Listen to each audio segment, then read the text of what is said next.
Alrighty, so in today's video we're going to be talking about the complete beginner's guide to rolling iron condors. So in my previous video I've already talked about rolling credit spreads, and if you haven't already watched that video, just go ahead to my channel and look for rolling credit spreads. So for this video we're going to be talking about rolling iron condors, which is going to be slightly more complex than rolling credit spreads, because this time iron condors, as you know, is two credit spreads combined. Alright, so first off, what exactly is rolling? So rolling is the simultaneous process of closing your existing trade and then opening a new trade, and then you want to do this for an overall net credit in a single order, right? So there's quite a bit to take in down here, but the important thing is that you want to have an overall net credit. That's because when you have an overall net credit, when you roll, what you're essentially doing is that you're increasing the max profit and you are decreasing your max loss, right?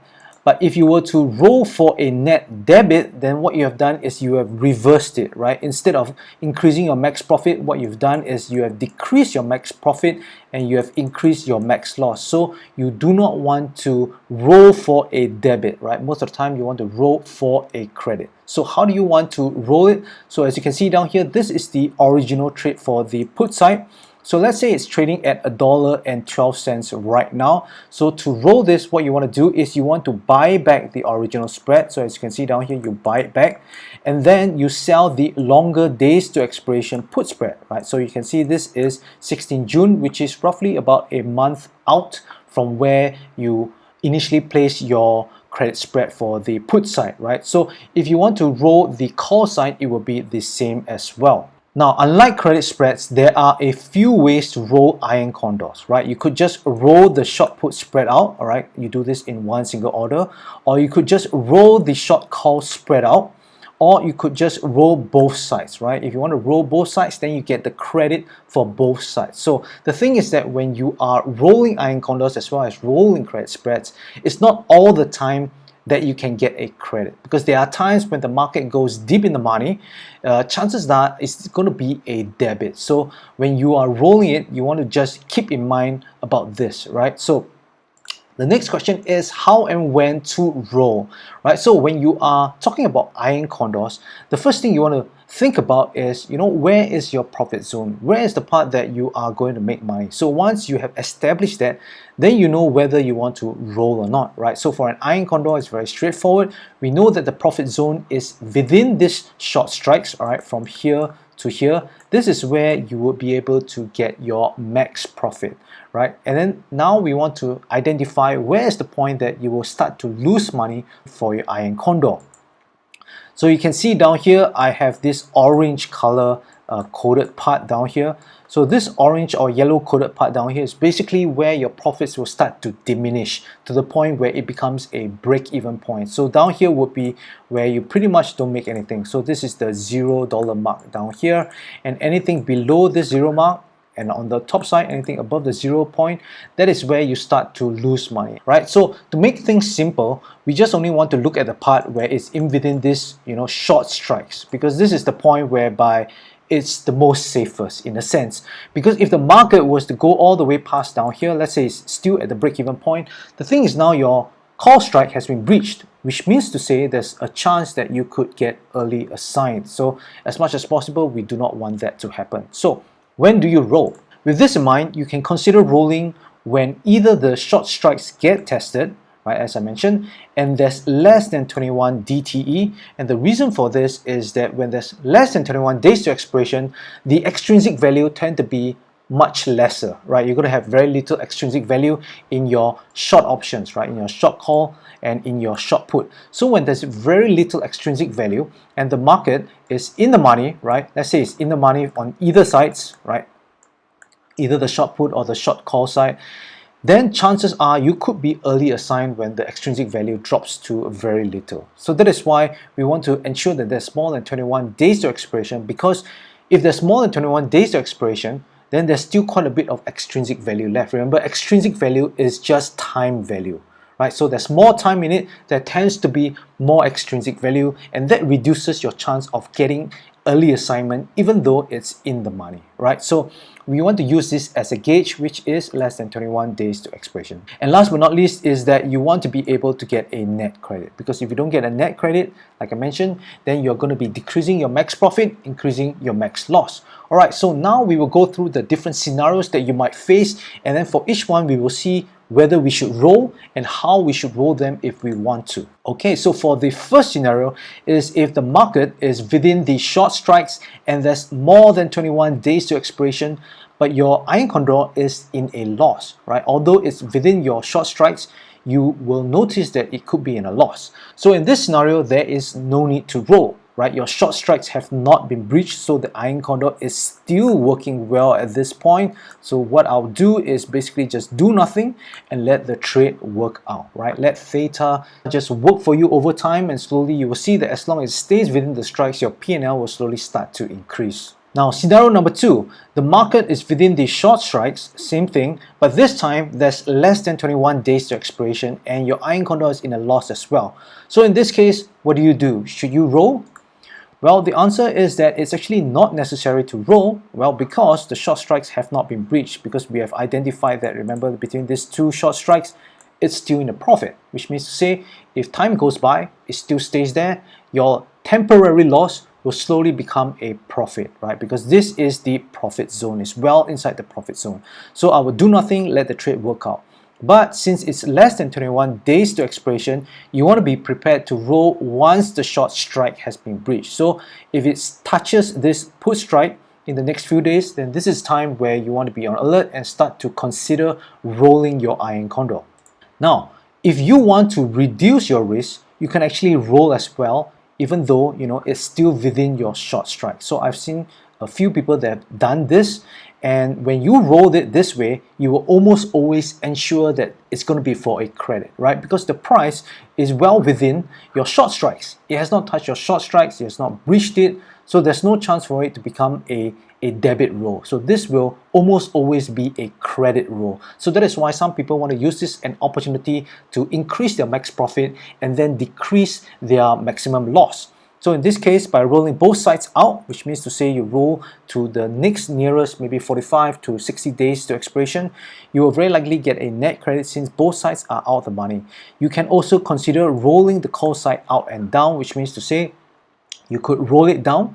Maybe let's say you want to roll it to 410, 415. So this way, not only do you get a credit for rolling out, you also get more credit by rolling down, because it's now closer to at the money, it's closer to where the current market is. So anytime when you roll it closer to the market, you're going to be able to get more credit, right? But take in mind that when you roll this down, what you're actually doing is also reducing your probability of profit, because remember, when you first started out, this is your profit zone, right? Your profit zone is pretty big, right?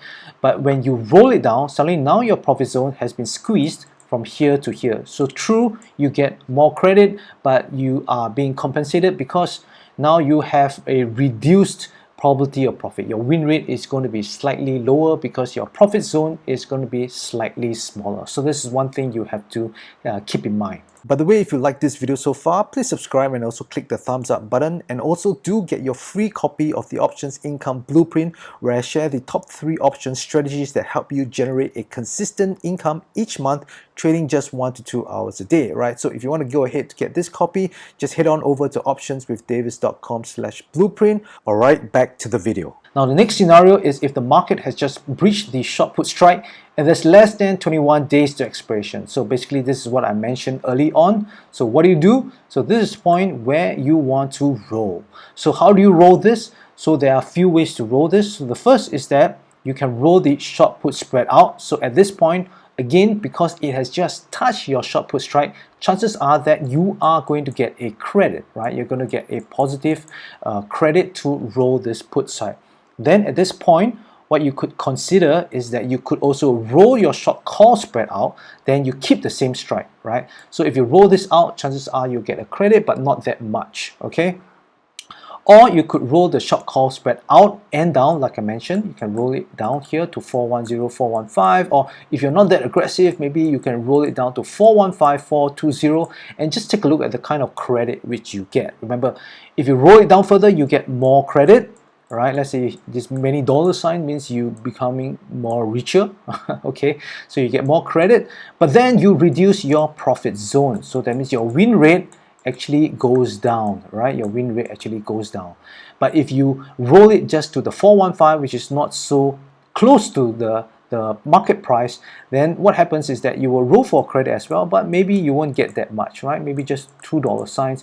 But this way, at least you have a larger profit zone. But of course, if you just want to roll out to the same strikes, then you still get a credit, but it's just $1 sign for you down here, but you remain your profit win rate down here, right? Your win rate is still going to be the same. So there's going to be a trade-off for each one. Or alternatively, you could just simply close out your call spread, and then you do not have to worry on the top side. So even though if the market suddenly bounced up and rallied all the way to the moon, there's no need for you to be afraid, because you have no longer a call spread down here, right? All you have is just a short put spread, and this short put spread, as the market rallies, is going to be in a profit. All right, so these are the three ways that you can roll it out for this scenario. Now, scenario number 4, the market has just tested the short put strike, and there's more than 21 days to expiration.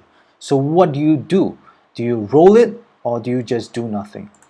Well, in this case, I'm more inclined to do nothing. It's not necessary to roll, but you can roll if you want. And the reason why I feel that it's not really necessary to roll, because there's still more than 21 days to expiration. So for example, if you put on this trade at 45, and all of a sudden next day, for some reason, the market just tanked. So what's going to happen, right? Maybe one day has gone past, it becomes 44 days to expiration. If you're going to roll this right now, you may have to roll to the next expiration date, which could be around 60 days. So this will further increase the time in your trade, and theta don't really kick in until it's much closer to expiration. So at this point of time, it doesn't really gain you a lot on a day-to-day basis when you're starting from 60 days to expiration, or even longer than that. So basically, I wouldn't say there is a need to roll, so I can just do nothing, let the trade work out, and since there's still many days in the trade, the market can always go back up into the profit zone.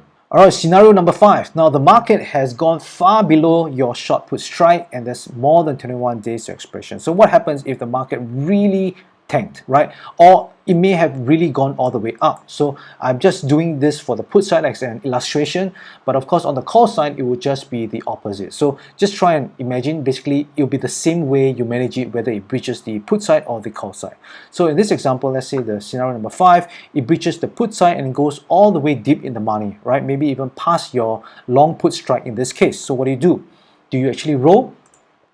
So in this case, I will actually suggest to do nothing, because even though if you want to roll, chances are that you wouldn't be able to get a credit for this, right? Chances are it will be a negative, it will be a debit for you to roll the put side, because it has gone so far in the money. It will not be possible for you to get a credit at this point. So you could try the roll down the call side as well, but then again, the credit which you receive here may not be more than the debit which you paid on the put side. So it really depends. But in this case, because there's still more than 21 days to expiration, I just want to let the trade work out, right? It could just go back up again. And even if it doesn't, remember, this is an Iron Condor trade. It is not an undefined risk, right? Undefined risk, like for example the short put, or maybe the strangle, where there's no long put or the long call to cap your maximum risk. At that point of time, then you may find it a little bit more risky, because if the market really goes all the way down or all the way up, you could lose a lot of money. But this is the Iron Condor. The Iron Condor has already an inbuilt stop loss in place, so to speak, right? Because you already capped the maximum risk to the width down here, and this risk which you first set at the start, you should already have accepted it, that there is always a possibility that you could lose the max amount with any trade that you put on. So that is why this is where capital allocation comes in, right? One part is to manage it. The other part, if you want to really be profitable in the long run, then you need to be good with your capital allocation. You want to make sure that you allocate not too big, right? You don't want this to be like 25% of your account, and then you're going to be very worried with each trade. Instead, you should want to allocate maybe at most 5 to 7%, depending on how big your account is. If your account is much bigger, you want to allocate lesser than 5%. So this way, any single trade, even though if it goes wrong, hits the max loss, it's not going to affect you that much, right? You've got many other trades to come, and we know that as long as you stick to the guidelines, the rules, you're going to be profitable in the long run. So that is why if it goes all the way deep in the money, there's still time left, I'm just going to let it work out, right? The chances of getting an early assignment is still pretty low because there's still more than 21 days to expiration, which means there's still quite a bit of extrinsic value left. Now, if you really want to roll this, the other way you could do is to roll it down into a butterfly. That means it becomes a butterfly. So what you want to do is that you want to roll this all the way to where the short put strike is. So if you will take a look at the P&L graph for the butterfly, it looks something like this, right? So as you can see down here, this is where, in the center, this is where your short put and your short call strikes are. So the profit zone is going to be very small. But in this way, at least you will definitely still get a credit. So you'll be rolling for a credit, you'll be increasing your max profit and reducing your max loss. But it's also good at saying that, you know, you've given up on wanting to make money on this trade. So whenever you roll into a butterfly, you pretty much have thrown away most of your chances of actually making money on the trade. What you're doing is just saying, you know, I do not want to lose a lot of money. I don't mind not making money, I just don't want to lose a lot. And that's the time when you roll to a butterfly. So this would be the last resort, but as I said, there's more than 21 days to expiration. There's no real need or hurry for you to really roll into a butterfly just yet. Alright, scenario number 6. Now the market is still below the short put strike and it has just reached 21 days to expiration. So in this case, it's a follow-up from scenario 5. So basically the market has gone past your put strike, but it never came up, right? It basically just stayed somewhere around here. So at this point of time, you definitely want to try and roll, right? That's one thing. You want to see whether you can get a net credit for the different kind of rolls, right? So first off, you want to roll out the put side. So chances are that this will most likely be for a debit, right? It will be for a debit. So how are you going to roll for a credit? To roll for a credit, right now what you want to do is to roll out and down your short call spread. So as I've mentioned earlier on, you can just roll this down. So let's say if you try and roll it to the 410, 415, now you want to see, is this credit which you get down here, right? This credit, is it going to be more than the debit over here? If you receive, let's say 50 cents for this roll and your rolling down here is for a negative 70 cents, a debit 70 cents, then this is going to be a negative roll, which is not what you want, right? You're rolling for net debit. So what you want is that this has to be a much higher credit than what you're rolling this debit for. Then it would make sense for you to roll. So let's say if you roll to 410, you see that, you know, you cannot get a credit. What you want to try and do next is to roll into a tighter Iron Condor or a butterfly. Basically, you just try and see the other strikes. Will it give you an overall net credit? So you try the 400 and you try the 405. If this still doesn't give you a net credit, then the last resort is to go to a butterfly, as I've mentioned in the previous scenario. So if now you roll to a butterfly and you're able to get a net credit, then yes, you can consider rolling. But what do you do when the market has gone so deep in the money and that no matter how you try and roll your Iron Condor, you just cannot get a credit, right? So there are two things you can do. The first of all, of course, you can just simply close the trade out. Remember, you do not have to win every single trade. There will be trades that you lose, right? In the long term, you manage your risk well. There is going to be a good chance you're going to be profitable in the long run. Now, the second option would be to hold on to this trade, right? You could hold on to the trade in hopes that the market could come back, you know, a little bit further up first, and then you see whether you're able to roll for a credit, right? Because there are some times where the market will suddenly have a breather, maybe it retraces up. Then if you are not already assigned on your put option, right, on the downside, then you could try and roll this down. All right, roll this call spread down and see whether this time you're able to get a credit, right? But of course, there's always a chance that your short put could get assigned. If your short put gets assigned, you will be long 100 shares. This is where, you know, you need to know how to unwind this position. And I've already covered this in another video, talked about short put assignment. So if you want to find out, you know, how to unwind your short put assignment, you can go and watch the video on my channel as well. But if you don't want to go through all this hassle, then the easiest way is to just close out your trades. So these are the 6 scenarios I believe that I've covered most of the situations that you would be in, and this is when you may consider rolling your Iron Condor. By the way, if you like this video, then you're absolutely going to love this next video which I have for you, so go ahead and watch that video right now. Also, if you haven't already gotten your free copy of the Options Income Blueprint, you can do so just by clicking this link down here on your screen and you'll be able to get it for free. Alright, I will see you in the next video.